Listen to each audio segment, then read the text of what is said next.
What if you make more money than your husband? What should you do?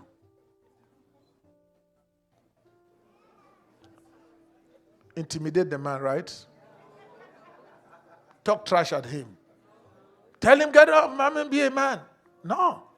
Because the two have become one. There is no my money, your money. I mean, women say that. Your money is our money, my money is my money. There's nothing like that from a biblical standpoint. No, listen. Remember, I said the idea of marriage was not the culture, right? Whose idea do you want to follow? Your God's idea. And let me tell I hear one pastor's wife was talking to women. He said, listen,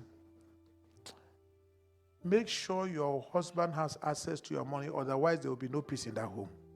The man may pretend that your money is your money, his money is our money, but there will be no peace.